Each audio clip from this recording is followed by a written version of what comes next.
Baru-baru ini Presiden Turki Recep Tayyip Erdogan dijamu oleh Presiden Amerika Serikat Donald Trump di Gedung Putih. Trump bilang salah satu pembahasan dalam pertemuan itu adalah soal jet tempur F-35. Kabarnya Amerika Serikat mau mencabut sanksi terhadap Turki dalam program F-35, asal negara tersebut mau mengikuti syarat Amerika Serikat. F-35 pun dinilai bukan hanya sebagai simbol kekuatan militer, tapi juga alat negeri Paman Sam untuk menekan negara lain. Benarkah begitu? Saya Muhammad Dafa, selamat datang di Brigade Standby.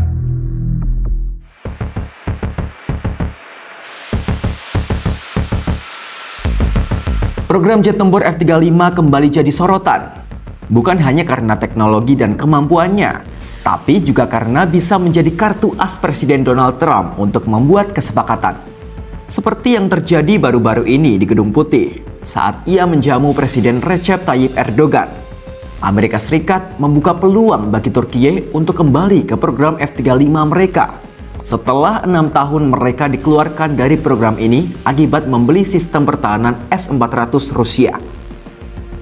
Tapi Trump tidak serta-merta membuka jalan bagi Turki kembali ke program tersebut. Sebab Trump memberikan syarat supaya Turki berhenti membeli minyak Rusia. Syarat itu bukan tidak mungkin membuat Turki berada dalam posisi sulit, sebab mereka tercatat sebagai mitra dagang terbesar keempat Rusia. I'd like to have him stop buying any oil from Russia while Russia continues this rampage against Ukraine. And they've been fighting, they've lost millions of lives already, and for what? You know, for what? It's disgraceful. And I said yesterday, let it keep going because their economy is absolutely terrible right now. And I think it's a shame that they're doing that, killing a lot of people unnecessarily. 7,818 people were killed last week, mostly military people, their people and Ukrainians. More Russians actually than Ukraine, a little bit more, but it's such a waste of human life, and so he ought to stop. Putin ought to stop. And with that, we'll get to a little bit of a discussion. We're going to make some great trade deals for both countries. Data lembaga Bruegel di Eropa menunjukkan nilai perdagangan Turki Rusia pada tahun lalu mencapai 52 miliar dolar Amerika Serikat atau sekitar 872 triliun rupiah. Yang sebagian besar berupa bahan bakar fosil dan elektronik. Hingga kini belum jelas apakah Trump dan Erdogan mencapai kesepakatan baru soal F-35. Meski begitu, Trump menyebut pertemuan mereka menghasilkan kemajuan. Bahkan di depan awak media, Trump mengeklaim dirinya sudah tahu kalau Erdogan menginginkan armada jet tempur F-35 dan juga F-16.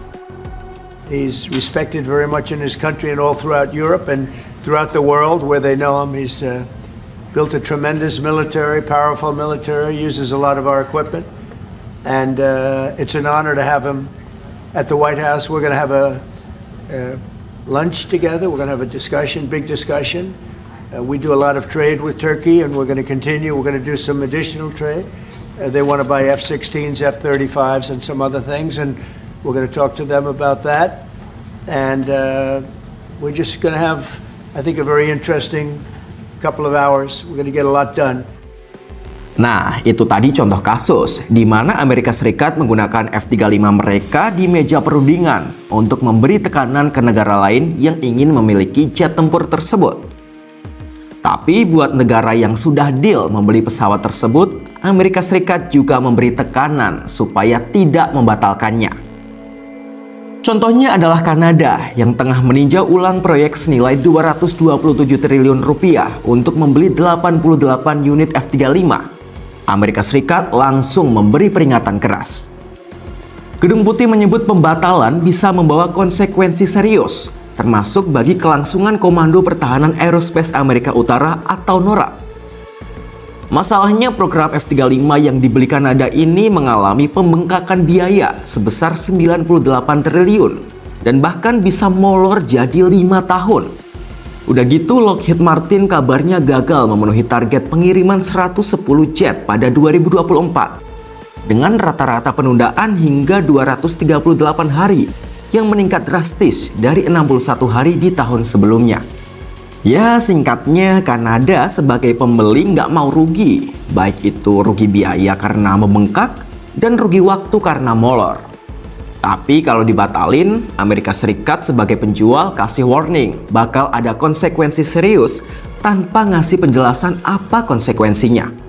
Tak heran banyak pihak mulai ragu nih, bahkan pendukung lama F-35 seperti legend purnawirawan Ivan Blondin menyebut komitmen Amerika Serikat terhadap F-35 bisa ada dan bisa juga tidak.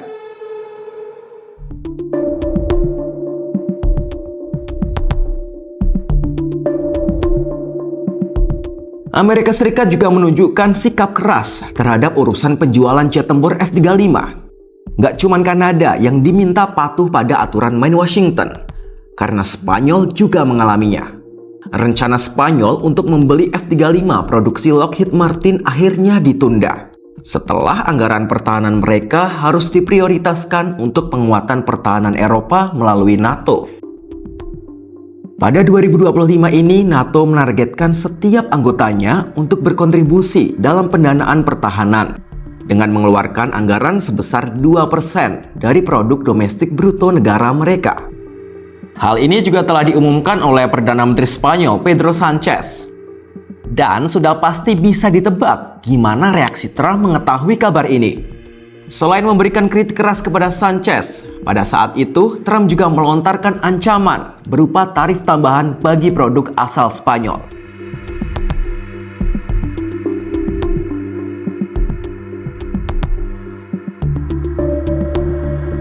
Sejumlah negara sekutu Amerika Serikat kabarnya juga merasa kecewa dengan keputusan mereka membeli jet tempur tercanggih F-35. Kekecewaan ini muncul karena beredar isu adanya tombol pemati pada jet tersebut. Tombol itu diyakini dapat membuat Amerika Serikat mengendalikan unit F-35 dari jauh, bahkan menghancurkannya jika jatuh ke tangan musuh. Selain itu, sikap Presiden Amerika Serikat Donald Trump yang dinilai kerap menjengkelkan sekutu juga ikut menambah rasa penyesalan. Hal ini pernah diungkapkan secara terang-terangan oleh anggota parlemen Denmark Rasmus Jarlov pada Senin 24 Maret 2025 silam. Namun demikian, akhirnya gosip tombol pemati F-35 ini telah dibantah oleh Lockheed Martin selaku produsen Departemen Pertahanan Amerika Serikat dan juga pemerintah Denmark. Tapi Jarlov kekeh menilai Amerika Serikat memiliki kendali atas kedaulatan Denmark melalui layanan suku cadang, perawatan, dan pembaruan sistem.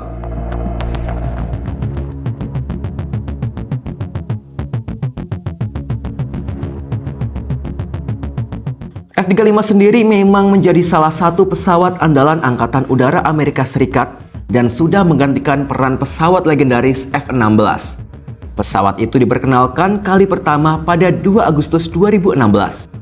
Salah satu kecanggihan yang membuat F-35 ditakuti bukan hanya kemampuan stealth atau siluman, tetapi adanya fitur beast mode. Fitur ini memungkinkan F-35 membawa hampir 10.000 kg amunisi. Pesawat tempur ini juga memiliki sensor canggih dan kemampuan menyerang target lebih presisi melalui sistem misi dan fitur visibilitas over the nose yang dirancang untuk meningkatkan kinerja pilot. Jet tempur F-35 ini juga memiliki sistem untuk memberi pilot kesadaran situasional di lingkungan sekitar pesawat. Di antaranya untuk meningkatkan peringatan rudal, mengatur penglihatan pilot pada siang atau malam, dan peringatan pada pesawat. Selain itu, pesawat ini juga dilengkapi sistem elektro-optik. Sensor ini menyediakan deteksi jarak jauh dan penargetan presisi terhadap target darat, ditambah deteksi jarak jauh dari ancaman udara ke udara. Ya, nggak heran ya kalau jet tempur siluman ini banyak peminatnya. Mungkin juga Amerika Serikat paham kalau F-35 ini jadi primadona. Pada akhirnya, kisah soal F-35 tidak hanya berhenti pada teknologi canggih atau prestis kepemilikan jet tempur generasi kelima. Di balik drama dan polemik F-35, seolah terselip pesan bahwa pesawat tersebut bisa menjadi alat tekanan politik Amerika Serikat di meja perundingan ala Trump. Tapi di sisi lain, F-35 ini juga masih menjadi bukti bahwa banyak negara rela bergantung pada Washington untuk memiliki jet tempur modern sebagai alat pertahanan negara mereka di masa kini.